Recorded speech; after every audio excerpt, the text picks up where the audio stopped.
Hear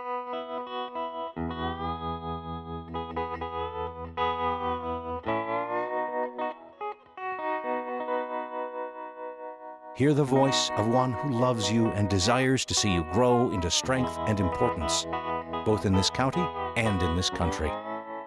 John W. E. Thomas, 1875.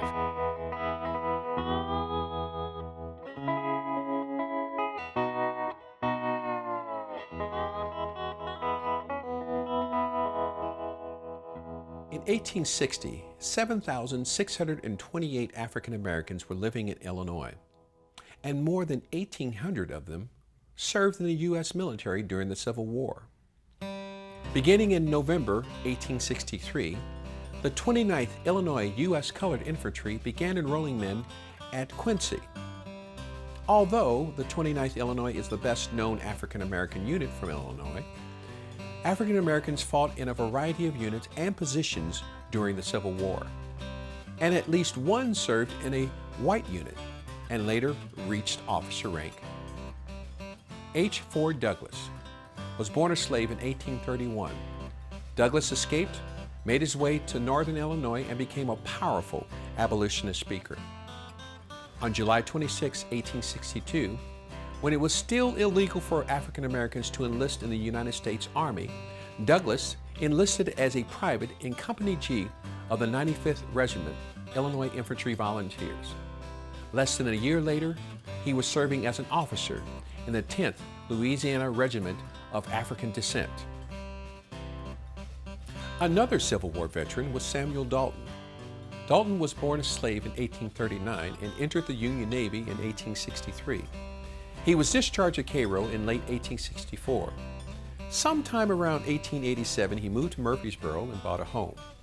There, Dalton sought membership in the Grand Army of the Republic, a Union veterans organization, but white members denied him entry. In October 1891, Dalton and others established an African American Grand Army of the Republic post. 9 years later, they accepted the white veterans into their post after the whites-only chapter closed. And so we're spending time in buildings like this to connect to things that are not only important to you or to me or to you, but to ideas that are morally right and that are important to the equality of citizenship that we want our country to be about. And so the larger cause that all of these places, the old state capitol, state historic site, the Lincoln Home National Historic Site, all of these places have been saved to help us keep striving toward a greater equality. They're here to inspire us, really, toward that goal. You know, and behind us, we got to talk about it a little bit earlier, but behind us here on the steps, very appropriately, is a flag. It's an 1863 flag from the Civil War. It's the flag of the Illinois 95th Volunteer Regiment.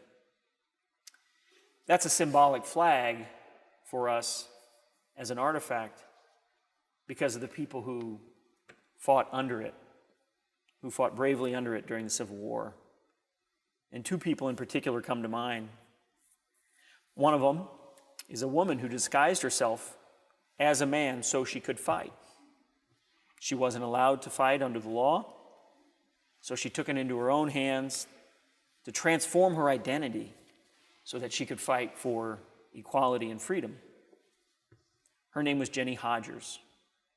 But when she was fighting, she was known as Albert Cashier. And another individual who broke the law, broke a federal law, to fight under that flag is a man named H. Ford Douglass. Hezekiah Ford Douglass was an abolitionist speaker and spoke throughout the Midwest, often criticizing people like Abraham Lincoln for not being progressive enough and not doing more to end slavery immediately everywhere. So it was a life-changing moment for him when he mustered into the Illinois 95th, because the Emancipation Proclamation hadn't taken effect yet. So he broke the law. Now, we're not encouraging you to go out and break laws, but we are encouraging you to do is to find the bravery inside of yourself, and when you see something that doesn't quite line up with the larger cause of equality and citizenship, that you know that it's okay to bring that to somebody's attention.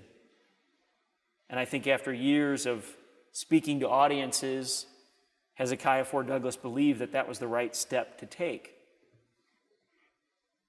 And because he did that, he became one of the first black officers in the United States Army.